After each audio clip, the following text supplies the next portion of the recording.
Narrativas, o podcast da Carambaia.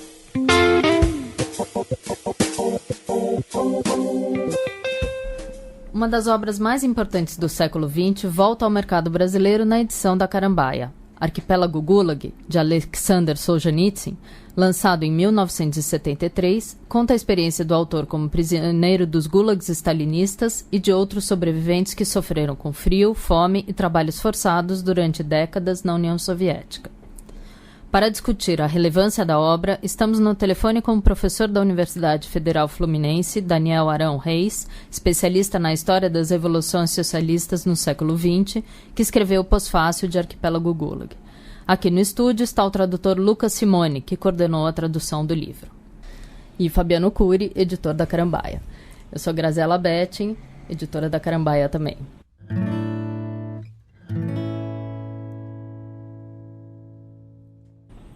Olá, Fabiano. Oi, tudo bom, Graziela? Professor. Olá, professor Daniel, Lucas. Como vão? Olá, tudo bem? Eu queria começar com uma pergunta aqui, acho que eu e a Graziela vamos revezar aqui umas questões, mas o Lucas ele coordenou essa tradução do Arquipélago Gulag e ele também traduziu para a editora 34 Contos de Colimá, do Shalamov. São dos volumes, né? Um dos volumes. Mas são livros que falam aí dos gulags soviéticos e eu queria saber o que você... Até porque teve uma relação entre os dois autores, né, entre o Solzhenitsyn e o Shalamov. O que você acha que houve de semelhanças e diferenças nessas duas obras assim, que você detectou? É quase impossível não fazer uma aproximação entre os dois, né? Uhum. Ambos foram, embora o Shalamov tenha ficado mais tempo, né, no arquipélago, tenha ficado de 31, com duas interrupções, mas acho que de 31 a 53, eles foram contemporâneos num determinado período nos campos de trabalhos forçados, e depois tiveram uma correspondência bastante pungente, digamos, porque em vários pontos havia discordância entre eles. Discordâncias de ordem ideológica, discordâncias de ordem artística mesmo, estética, algumas discordâncias até de tom, né, o tom que se deveria utilizar para fazer aquela, não vou dizer denúncia no caso do Shalamov, mas denúncia no caso do Solzhenitsyn, mas havia uma série de discordâncias entre eles. A primeira coisa, acho que é a questão da interpretação que o Solzhenitsyn faz e que não está exatamente presente no Shalamov. O Shalamov, ele coloca sob aquele pano de fundo da natureza. A natureza é muito presente no Shalamov e não tão presente no Solzhenitsyn. Então tem sempre um contraste grande entre a natureza e o homem no Shalamov. A prosa é muito mais seca, né? Uma prosa mais... que ao mesmo tempo em que emula a secura, não a secura, mas a aridez daquele ambiente, ela emula a aridez da experiência, né? E no Solzhenitsyn já é uma prosa um pouco mais, digamos, ele usa muito a palavra torrente, ele usa sempre essa coisa do fluxo de água, gelo e tudo mais. Então é uma prosa que tende a parecer mais com um rio do que com aquela paisagem aridez, né? Permanentemente gelada, né? Então ele usa mais adjetivo, ele tem uma prosa mais, não vou dizer colorida, porque talvez não seja muito apropriado para a situação, mas é uma prosa mais exuberante, digamos, né? Mais palavrosa, não no mau sentido necessariamente, né? O professor Daniel até fez comentários sobre a qualidade literária, né, do texto no pós-fácil da obra. Isso. Eu estou acompanhando as reflexões aí do Simone, né? Lucas Simone. E realmente concordo inteiramente. O Shalamov, eu fiz até uma orelha desses. Ele foi traduzido, os contos, né, de Colimá foram traduzidos aí em 6 volumes, né? Eu fiz a orelha de um deles. E realmente é um texto muito, muito seco, muito contundente, Bom, o Solzhenitsyn também é muito contundente, mas eu concordo com o comentário, né, feito. É uma secura, né, uma coisa assim quase sufocante, né, o Shalamov. Enquanto o Solzhenitsyn, embora seja também realmente muito impressionante, uma denúncia muito contundente também, ele literariamente mais exuberante, né? Acho que foi a palavra que ele usou e que eu concordo. E isso, de certo modo, nos ajuda, né, a ler o texto. Enquanto que o Shalamov não dá realmente para você permanecer muito tempo lendo. Você tem que parar, respirar fundo, passar uns dias e continuar. Mas eu, até complementando, no Solzhenitsyn a gente está falando o Lucas Simone falou aqui dessa exuberância do texto, mas percebe-se que o texto oscila muito, né? Ele tem momentos ali que são, vamos dizer, quase descritivos, tem momentos mais reflexivos, você percebe que tem alguns momentos até que literariamente parece que o texto ele dá uma empobrecida, em outros momentos ele tem parece que vê uma força muito grande assim, de um grande autor. Eu percebi um texto irregular nesse sentido, e que eu acho que até vale a pena a gente falar um pouco, porque eu não consegui deixar de associar com a forma como ele escreveu esse livro, né? Que foi realmente aos poucos e aos solavancos e com toda a dificuldade. Você quer falar, Graziela, assim, do que... Eu acho que o próprio livro, a gente tem nessa edição tem um prefácio da viúva dele, né, que foi quem organizou essa última edição, e ela conta um pouco desse périplo todo, que foi a publicação do Arquipélago Gulag.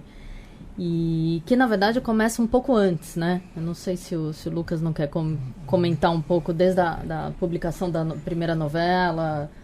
Da perspectiva da Natália no prefácio, ela começa pela publicação do Dia na Vida de Ivan Denisovich, né? Então ela conta de como ele enviou aquele conto com outro título ainda, né? Um título anterior, para a revista Novo Mir, né? Novo Mundo. E o editor, o Twardowski, ele decidiu publicar naquele período do degelo, então havia certa... digamos, tendência a publicar um tipo de literatura que pouco tempo antes não teria sido publicada. Então ele é publicado nessa revista e aí causa um sucesso estrondoso, né? Acho que até em função desse livro é que há a estrutura do Arquipélago, né? Porque ele começa a receber aqueles testemunhos, as cartas que ele recebe, então, de certa forma, uma parte da explicação para essa prosa um pouco irregular do Arquipélago é o fato de que são diversas vozes mesmo, né? Uma polifonia quase no sentido dostoievskiano, bartiniano do termo, né? Então esses dois livros estão intimamente relacionados, né? Acho que não haveria o Arquipélago sem o Dia na Vida de Ivan Denisovich. Só para explicar um pouco o que é um dia na vida, né? Ele pega exatamente um dia inteiro, literalmente um dia de um prisioneiro do Gulag. Enfim, então é uma novela, sei lá, de umas 100 páginas, né? Aproximadamente. Um conto longo, curta, algo assim. Enfim, ele... Mas queria que vocês comentassem aí uma pergunta para os dois, para o Fabiano também. Qual que é que peso que teve dessa publicação nessa edição da Novo Mir, né? Porque eu estava lendo que também era uma edição especial comemorativa da Revolução Russa, né? Então, que peso que teve publicar uma novela dessa nesse momento do degelo? Foi em 64 ou 65, né, que saiu essa novela? Saiu essa edição? Acho que antes, né? Um pouco antes. 62. 62. Isso. Antes da queda do Khrushchev. Claro, exatamente. Enfim, queria que vocês comentassem isso. O porquê que teve essa importância desse primeiro relato, e aí também pensando por que isso da força que foi a publicação do Arquipélago Gulag no Ocidente depois, mais de 10 anos depois, né? Consta que o livro foi publicado, né, como é uma tradição russa, foi publicado primeiramente através de uma grande revista literária, Nove Mir, né, que é até hoje uma referência, né? E o editor, o Twardowski, que era francamente favorável ao degelo, teria consultado diretamente o Khrushchev, que também é uma tradição da literatura russa, né, os czares lendo manuscritos, né, e depois isso foi retomado na União Soviética, na história da União Soviética, os chefes, os dirigentes tinham muita sensibilidade para a importância da literatura, né, inclusive na medida em que os canais políticos se esclerosam, se fecham, a literatura passa a ser um veículo de difusão de ideias, de questionamentos, de debates, etc. Então, o Khrushchev teria lido esse manuscrito e teria encontrado restrições no Bureau Político para sua publicação. Alguns viram um perigo, e ele teria dito, né, que o livro seria uma boa contribuição para enfraquecer as tradições stalinistas que eles próprios tinham, né? Que eles próprios compartilhavam. Eu penso que depois ele se arrependeu. Eu penso que ele subestimou, né, o livro. É muito impressionante essa novela, né, porque ela é concisa, não é nem um pouco retórica, né, não é nem um pouco exuberante, né? Porém, ela mostra como os campos são uma normalidade dentro daquela sociedade, e que pessoas comuns, nem um pouco, que não podem ser nem um pouco estereotipadas como perigosas para o poder, estão ali dentro. E a rotina do campo, né, porque, como você disse, o livro pega um dia inteiro, né, daí o nome, um dia na vida de Ivan Denisovich. Um dia inteiro, desde que o cara acorda até quando finalmente ele vai dormir. Então, esse contraste, né, entre uma situação de extrema violência, que é um campo de concentração, barra normalidade da vida cotidiana, isso é uma nitroglicerina pura, né, porque isso causou uma explosão na sociedade, porque a sociedade poderia estar em condições de ouvir uma coisa ou outra, mas a mistura das duas causou um impacto devastador. A revista esgotou, fez milhões de reedições, as pessoas se disputavam nos quiosques a leitura da novela, né? E realmente por isso que eu digo que penso que depois o próprio Khrushchev teria se arrependido, né? O Khrushchev era um homem chegado muito a zigue-zagues, né? Ele tomava atitudes muito intempestivas, era muito voluntarista, queria abertura, mas ao mesmo tempo atemia, né? E de sorte que depois a vida do Solzhenitsyn não seria fácil, né? Porque os escalões do partido tomaram conhecimento do quanto explosivo era aquela obra, né? De quanto devastadora, de quanto desmoralizante, reveladora, né? Uhum. de um continente que os especialistas já sabiam que existia, porém era uma coisa mantida num segredo muito forte. Sobre esse segredo, isso é uma questão que eu queria perguntar para vocês que têm muito mais familiaridade com o que aconteceu na União Soviética. Muito se falou no pós-Segunda Guerra, os alemães falavam que não tinham ideia do que estava acontecendo, da existência de campos de extermínio, dos lagers alemães, etc. E aí, evidentemente, que isso não era verdade. Já existia até uma literatura dentro da Alemanha, acho que a partir de 1942, falando da existência desses campos. Na União Soviética era diferente? Na União Soviética as pessoas realmente não sabiam da existência desses campos? O testemunho do próprio... Não, eu não acredito que não soubesse, né? Uhum. Desde os antigos romanos existe um bordão, né? Ignorância não é argumento. Então, quando eu falei em segredo, é no sentido de que os meios de comunicação oficiais não comentavam o assunto.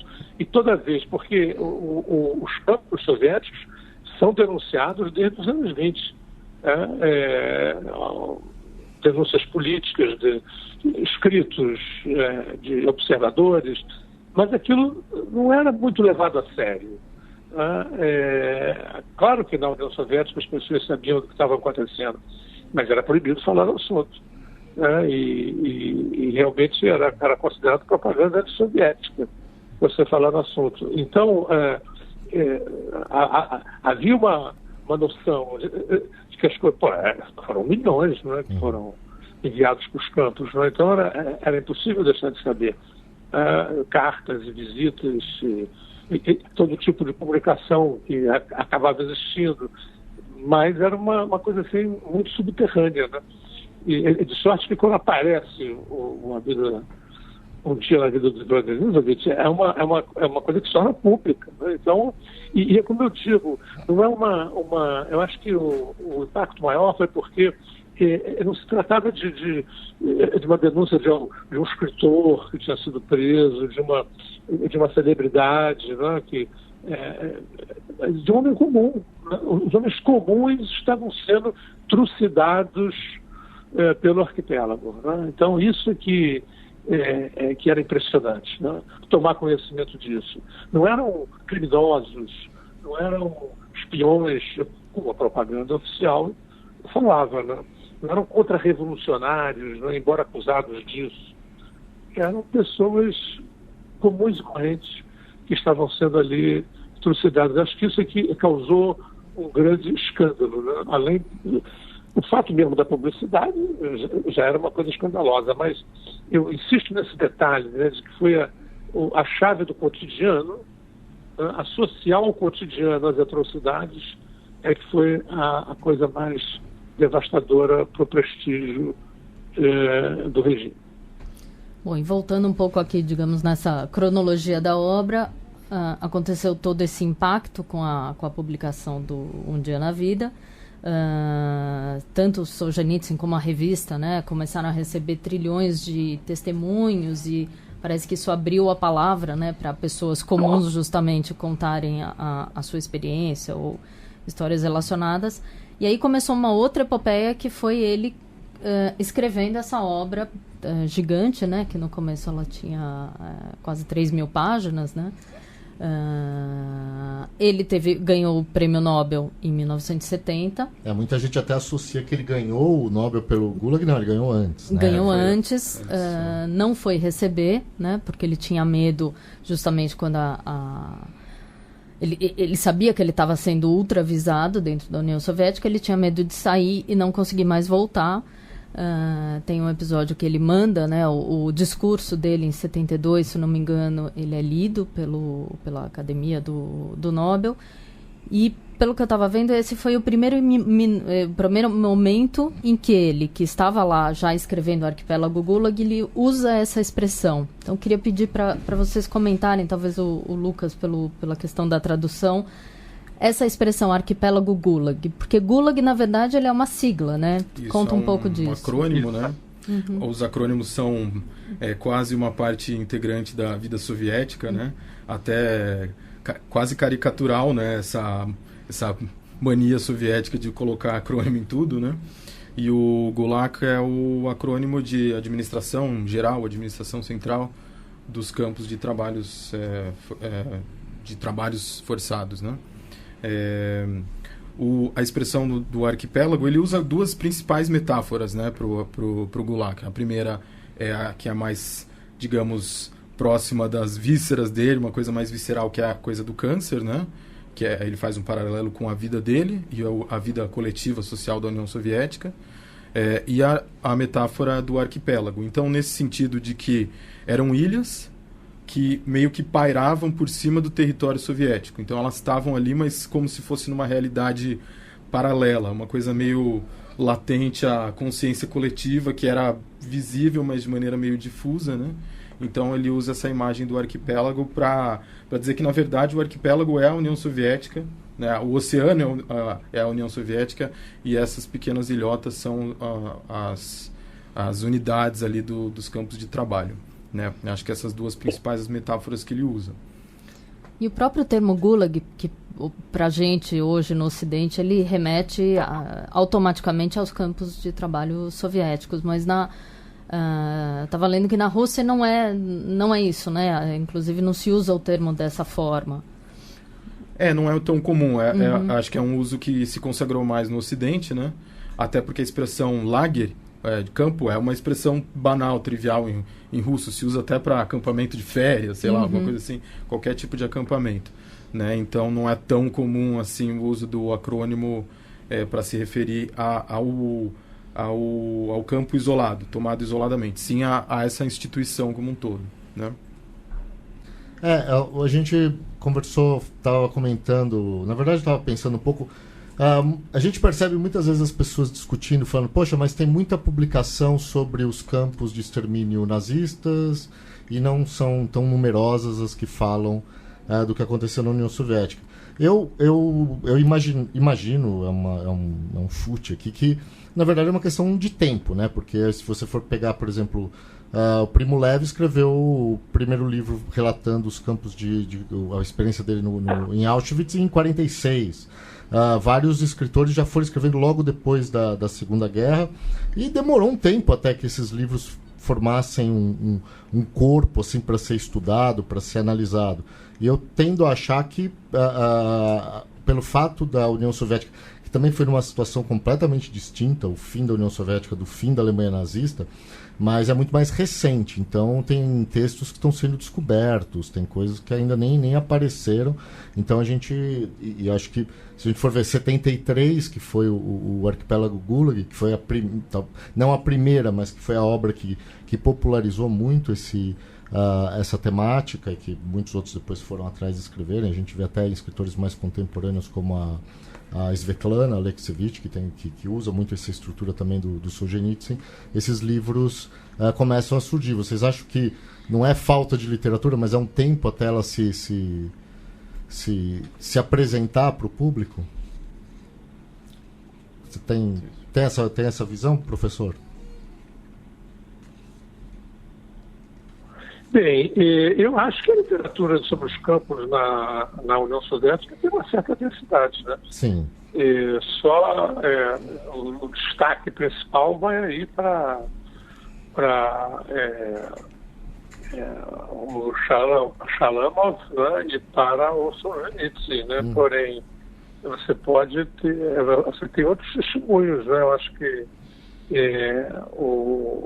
o livro a obra do Vassili Grossman, por exemplo, é uma obra que fala da repressão em outros termos, né?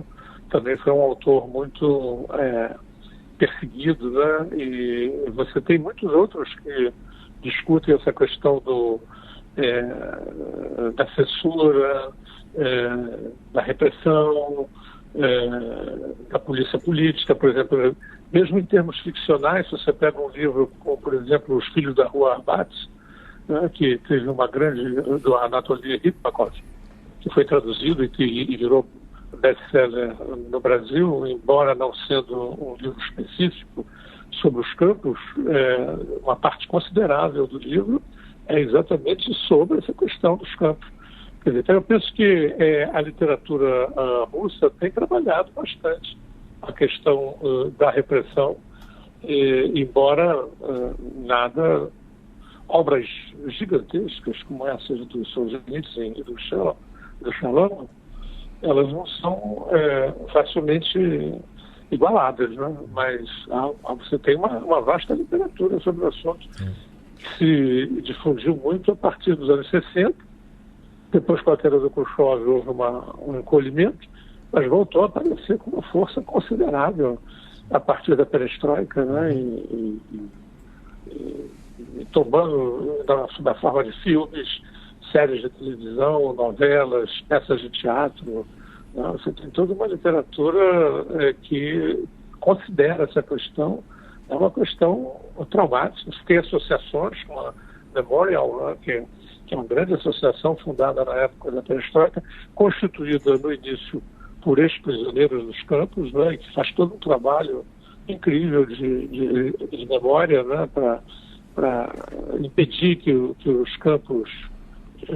tem muitos documentários a respeito impressionantes, mostrando como os campos estão desaparecendo, né, muitas vezes tomados pelo mato, e eles vão lá, colocam bustos e tentam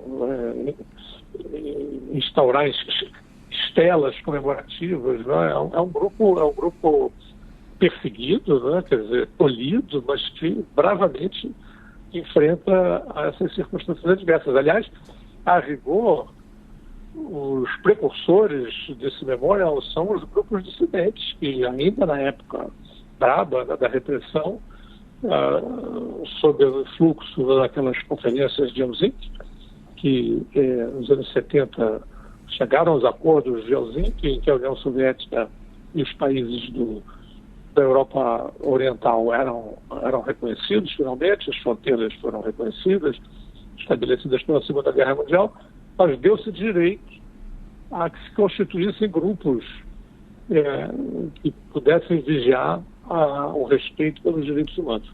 E então se notabilizaram vários grupos de uma coragem, uma determinação incrível, sempre reprimidos, mas nunca desistindo de ficar ali espicaçando, né, e tentando ver como podiam fazer a divulgação da repressão, né, dos asilos psiquiátricos, dos campos de trabalho, das colônias agrícolas, dos exílios forçados. Né?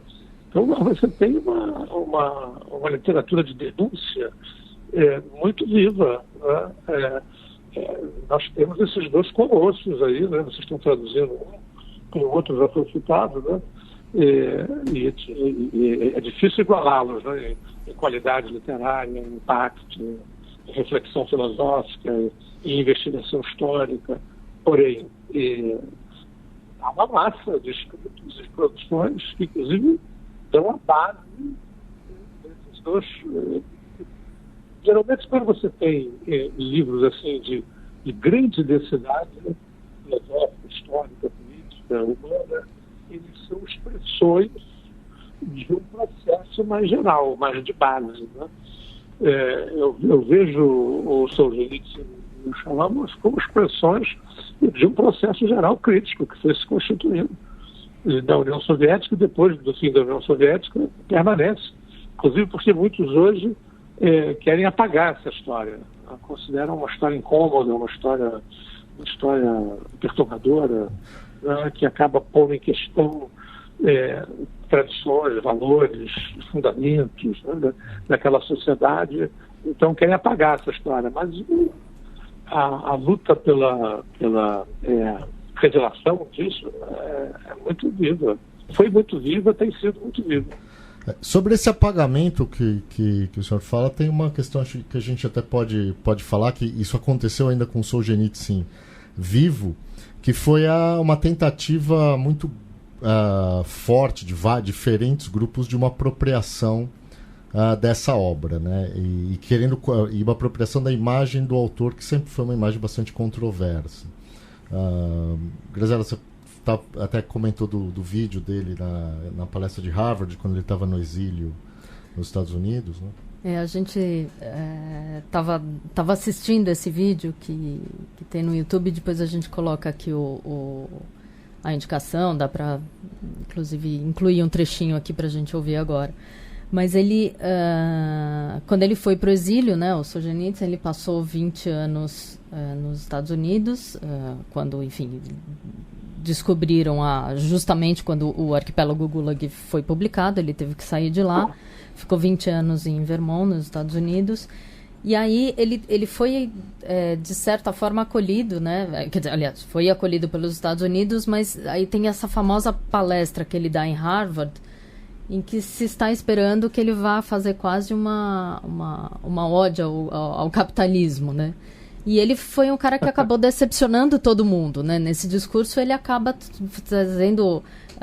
ele fala sobre os Estados Unidos como o declínio da coragem, né? Ele critica muito o liberalismo dos Estados Unidos. Então, queria que vocês comentassem um pouco essa figura dele, que acabou meio decepcionando todo mundo, né? Um cara que parece que vivia num outro tempo, né, em relação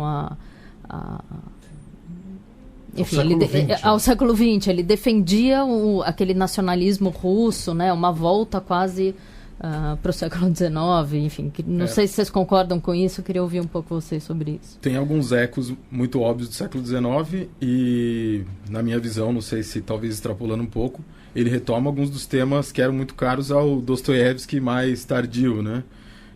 A gente pode até traçar paralelos biográficos entre ambos, né? Ambos tiveram sentenças em campos de trabalho e tudo mais, mas a parte disso tem uma certa crítica ao Ocidente, que talvez para o americano não tão familiarizado com esse debate na Rússia do século XIX fosse uma surpresa, né? Mas para alguém que se apresenta como um anti-revolucionário no sentido russo, ter um certo lastro da tradição ortodoxa e desse nacionalismo à russa, era quase que óbvio que essa crítica seria feita nessa chave, né? Então, as críticas, por exemplo, que o Dostoiévski faz no Notas de Inverno sobre Impressões de Verão, estão meio que repaginadas, obviamente, e atualizadas, mas estão dadas nesse discurso do Solzhenitsyn na segunda metade do século XX. Então, essa crítica ao materialismo, ao individualismo,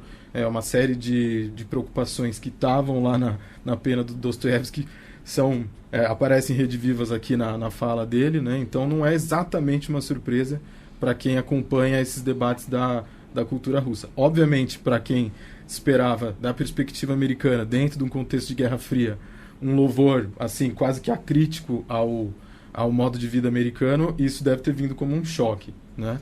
Mas não se pode dizer que era algo exatamente inesperado do ponto de vista dos debates da cultura russa, né? Porque tem até... desculpa. Eu te digo o seguinte, viu? Em primeiro lugar, eu acho importante a gente sempre distinguir no debate a obra e o autor, né? Uhum. Agora, mesmo está havendo uma polêmica escandalosa sobre a escolha da Elizabeth Bishop como homenageada na Flip, né? Porque na festa literária lá de Paraty, porque ela teria aprovado o golpe de 64 bom, então acho que o que está se homenageando é a obra, né? Então acho que eu acho que é válido discutir o escritor, mas sempre enfatizando a necessidade de distinguir a obra, né, que tem seus méritos próprios, que tem seu valor, tem sua qualidade literária, política, filosófica, e o autor, que pode ter seus zigue-zagues, suas orientações e reorientações, enfim, são discussões autônomas, né? Sobre essa questão, eu concordo com o Lucas, o paralelo com Dostoiévski é próprio, né? Eu penso que há uma tradição, das várias tradições que existem na Rússia, uma delas é essa, uma rejeição muito forte à modernidade capitalista ocidental, né? Já no século XIX, antes da Primeira Grande Guerra, ao longo do século XIX, havia muita resistência na Rússia, em vários estratos da sociedade, em relação àquelas promessas de modernização que vinham entrelaçadas com eles, ao ver deles, numa miséria humana, numa indigência de valores, né, que deveria ser rejeitado. É claro que essa vertente não monopoliza o pensamento russo, mas ela é muito forte dentro dele. Eu acho que, de alguma maneira, essa coisa é transmitida para o socialismo soviético. Agora, é importante dizer que o Solzhenitsyn, embora fazendo essas críticas, ele incorpora muitos elementos da democracia estadunidense, né? Ele vai se referir, por exemplo, com louvor à questão da democracia de base nos Estados Unidos, a auto-organização dos vizinhos, a perspectiva de resolver os problemas sem esperar pelo Estado, que não é nada russa, né? Esse tipo de característica. E depois, na volta na Rússia, já superada a União Soviética, ele vai defender exatamente isso, um modelo político que pudesse se estruturar em torno de uma liderança forte. Ele passa a admirar o Putin, né? Acha que o Putin está tirando a Rússia do atoleiro em que ela se meteu naqueles anos 90, mas ao mesmo tempo ele advoga também o estímulo a essa auto-organização local. Em alguns dos seus textos, na última parte da vida dele, ao tempo que ele resgata os valores cristãos, né? Ele insiste muito naquela famosa frase, né, os homens esqueceram Deus, né? Isso é uma temática também dostoievskiana, né? Mas ele insiste muito isso isso é uma coisa que ele traz dos Estados Unidos, né? É um aprendizado que ele uma coisa positiva. E também tem outras palestras dele em que ele concita, né, as nações ocidentais a não abandonarem o seu regime legal, o seu regime de liberdades, né? Então, não tenhamos do Solzhenitsyn uma visão unilateral de que ele é um tradicionalista fechado. Ele é um tradicionalista, né? Porém, ele foi capaz de incorporar, a meu ver, né? Ele foi capaz de incorporar elementos, aspectos da cultura política e da dinâmica da vida. Quando eu falo ocidental, estou me referindo particularmente aos Estados Unidos e à Europa Ocidental. Certo. Perfeito.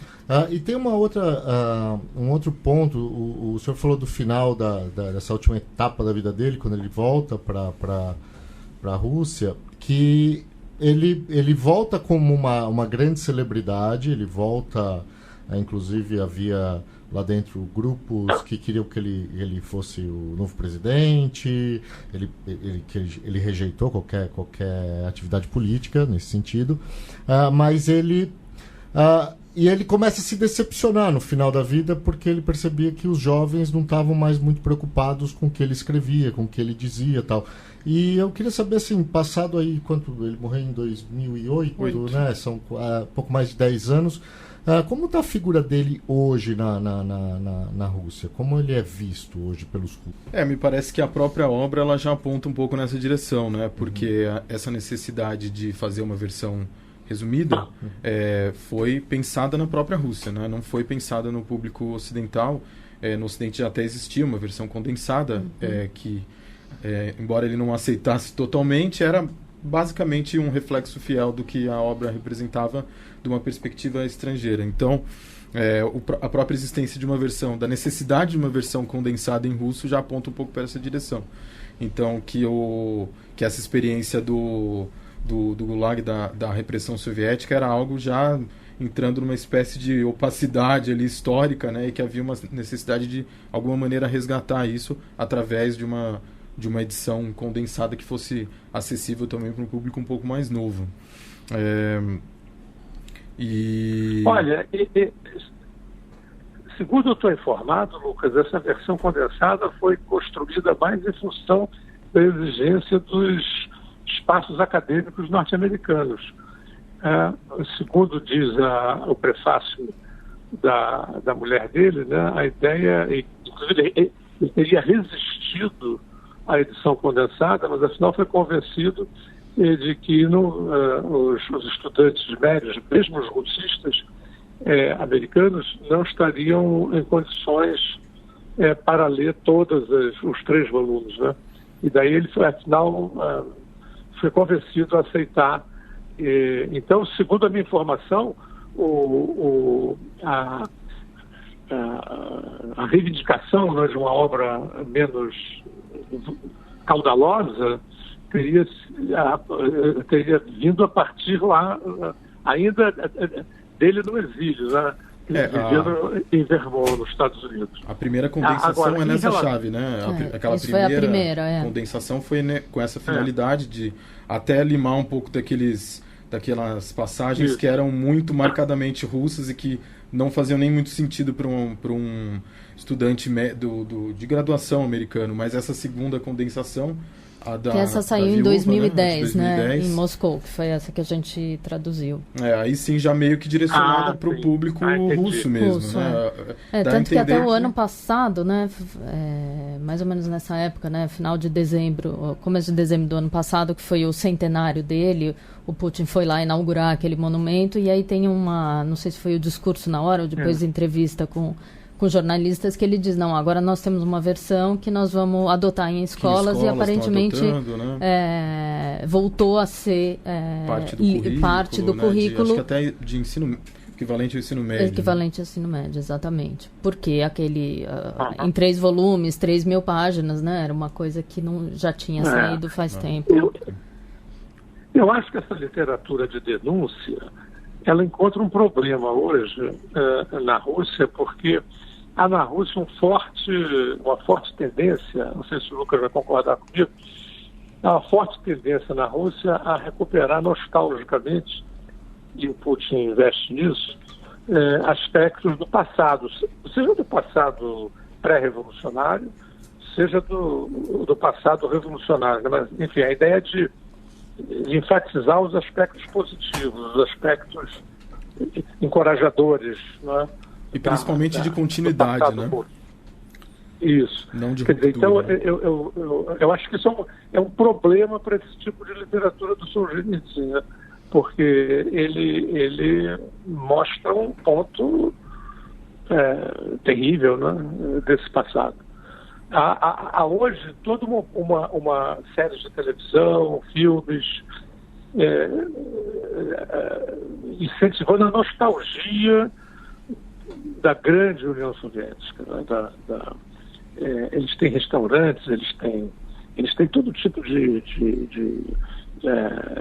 dispositivo, né, que faz uma releitura positiva e quase que saudosa daquela época, né? Sobretudo no que diz respeito à força, ao poder da União Soviética no mundo e tal, né? Então eu penso que isso é um problema, mas é uma contradição, né? E a sociedade sempre é permeada por contradições, e vai ser interessante observar o percurso desse livro, sobretudo se ele vai ser divulgado nas escolas, né? Como é que se vai encarar, né, as consequências, como é que vão se lidar. Eu fico imaginando um professor ali, né, decidido a contar as glórias da Rússia e da União Soviética, lidando com essa literatura. Né? É um contraponto que não deixa de ter interesse. Bom, gente, eu acho que o papo foi ótimo. A gente também está aqui numa expectativa grande de saber como é que o público vai receber esse livro no Brasil, depois de tanto tempo fora de catálogo. Pela movimentação e até pelo próprio porte da editora, a gente nunca teve nada parecido com isso. As pessoas realmente estavam muito ansiosas pela reedição desse livro. E vamos ver também como é que o leitor brasileiro, nesse momento, 2019, vai encarar isso, vai comentar, mas a gente está bastante curioso para saber. Eu queria agradecer muito aqui a participação do professor Daniel Arão Reis e do Lucas Simone, e a gente sempre termina o programa com um pedido de uma indicação, que pode ser uma indicação de um livro, de um filme, de uma série, de uma peça de teatro, qualquer coisa que vocês tenham visto, lido, assistido recentemente, que gostariam de compartilhar. Tem alguma coisa, Lucas?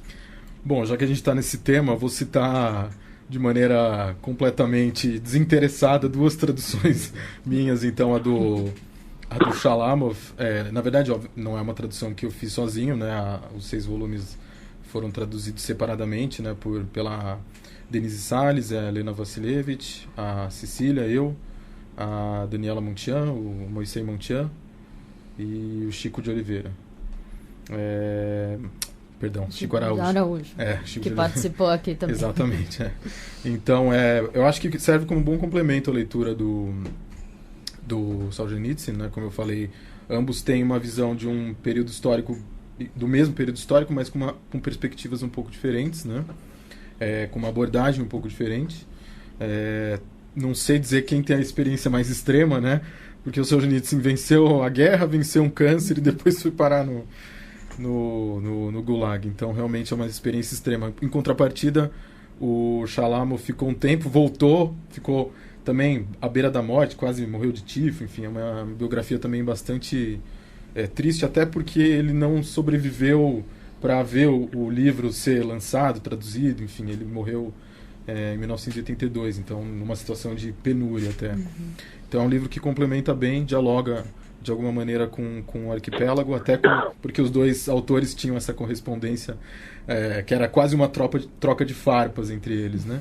E a Svetlana Alexievich, que embora não lide exatamente com o tema do Arquipélago, no livro O Fim do Homem Soviético, tem uns 2 ou 3 capítulos ali em que ela aborda o tema dos campos de trabalho, e ela se coloca como uma herdeira, embora ela se coloque como herdeira do Shalamov em termos estéticos, literários, eu acho que ela tenho a impressão de que ela bebe mais do método do Solzhenitsyn. Então, está nessa fronteira entre a história oral, o jornalismo literário, o testemunho. Ela está meio que na mesma encruzilhada que o Solzhenitsyn, né? O Shalamov acho que está um pouco mais para a literatura, propriamente dita, né?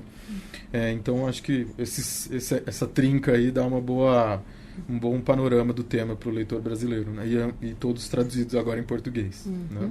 E você, professor, alguma indicação? Eu acho que tem um livro que foi traduzido em relação ao Arquipélago, o livro da Anne Applebaum Elizabeth, né? Foi traduzido em português e que é um estudo acadêmico, né? Muito bem organizado sobre o assunto e complementa o texto do Solzhenitsyn, né? Também sugeriria, né, para quem quer se aprofundar no estudo das referências russas, né, duas obras muito bem organizadas pelo Bruno Golid, que é professor lá da Universidade de São Paulo, né, do programa de pós-graduação em Língua e Cultura Russas, uma nova antologia do conto russo, que pega desde o fim do século XVIII até os dias atuais, e a antologia do pensamento crítico russo, também esse do começo do século XIX ao começo do século XX. São textos curtos, bastante legíveis, né, e que permite um conjunto de referências que abre aí o caminho para uma melhor compreensão da cultura russa, da civilização russa. Eu queria também aproveitar e indicar para quem quer entender a Revolução Russa o livro do próprio professor Daniel Arão Reis, que saiu pela Companhia das Letras em 2017, né, professor? Que é a Revolução que Mudou o Mundo, Rússia 1917. Dá para ter uma boa ideia de como a coisa se estrutura naquele momento.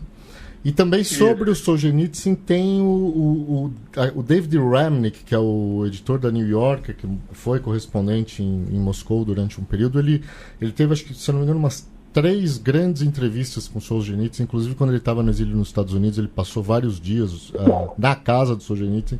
E tem, acho que, se não me engano, tem um texto que saiu numa coletânea de perfis que o Remnick fez para New York, saiu alguma coisa na companhia acho que tem no livro da Companhia das Letras dele, e tem algumas outras coisas que estão em inglês, mas que são bem interessantes também. É um perfil muito aprofundado da pessoa, do Solzhenitsyn no dia a dia e na experiência dele no exílio, depois que ele volta para a Rússia. Também é bem interessante quem puder ler. Depois a gente coloca o link para essas informações no podcast.